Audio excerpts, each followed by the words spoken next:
Connla and the Fairy Maiden. Connla of the Fiery Hair was the son of the King Con of the 100 Fights. One day he was standing by the side of his father on the royal hill of Usna when he saw a beautiful maiden dressed in strange clothing coming towards him. Connla spoke gently to her. "Your face is so fair, I would easily remember it if you came from these lands, but I've never seen such beauty before. Where are you from?"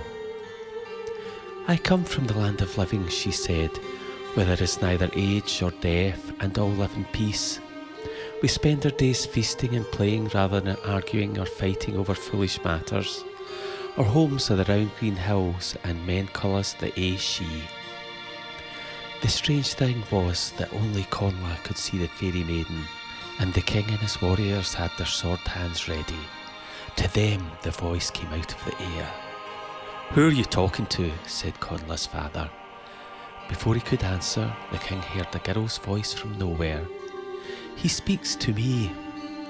I am a noble of the Ashi, whose lands know neither age nor death. I love Connla, and he's been called to live with me in the timeless lands of Moy Mel, where Bodag is king. Those who dwell in my lands know only joy, and sorrow is a stranger. A fairy crown awaits handsome Connla of the fiery hair and tawny skin. We shall be together, and his youth will no longer fade with age." The king was horrified at these words, and called to his druid. "Corin the wise, in cunning and magic, I need your help. A fairy maiden seeks to beguile my son Connla and take him away from me. Since I became king of Tara, my skill and wit has helped me deal with many challenges, but unseen forces are beyond my ken. Use your powers to prevent my son from being charmed away." Corin the druid came forward and chanted in the direction of the maiden's voice. His magic was ancient and strong. Indeed, it was so powerful that the fairy could not resist its command. Connla could see the maiden turn to go, but just as she began to vanish, she threw an apple to him. In the month that followed, Connla yearned for the maiden. He refused to eat or drink anything other than the apple she'd given him. The fruit had a powerful enchantment to it. Whenever he took a bite, the apple grew whole again, and with each day his desire for the Fairy Maiden grew stronger and stronger. On the last day of the month, Connla travelled to the plain of Arkaman with his father. His heart leaped with joy when he saw the maiden heading towards him. She spoke to him. "Your place here is glorious indeed as the son of a king, but it saddens me that your life will be short-lived, for death comes to all mortals. The folk of life have watched over you, and knowing you have come to love you. They wish you to come with me to Moy Mel, where you will never age. Be by my side, and you shall be our king."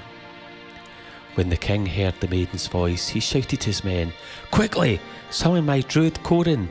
The Fairy Maiden has recovered the power of her voice and seeks to enchant Connla." The maiden said, "O valiant Con, fighter of 100 fights, in time the druid's power will pass. Its honour lost in this mighty land by numberless people of law and the upright. Denouncing the druid's magic spells is deceit from the lips of a false black demon." On hearing these words, the king looked at his son and said, "Connla, do you agree with her? Do you want to leave home to be with a fairy maiden?" Connla replied, "You know how much I love our people. I am so proud to be by your side, but my heart longs to follow the maiden. I've never known such love or desire, and I can't imagine my days without her." When the maiden heard this, she smiled and said, "The bond we have is stronger than the ocean itself. Come with me in my kura, my crystal boat shall guide us safely home. But we will not stay in Bodag's realm. There is another land in the far-off west where only women and maidens dwell. You shall reign there as king, and we will live happily through endless summers." On her final words, Connla of the fiery hair rushed away from the king and sprang into the kura, the straight gleaming crystal canoe of the Ashi. It sailed swiftly over the bright sea towards the setting sun, and the king, Con of 100 Fights, watched sadly as his son and the Fairy Maiden disappeared into the horizon. No one could say where these strange lands lay, as Connla was never seen again.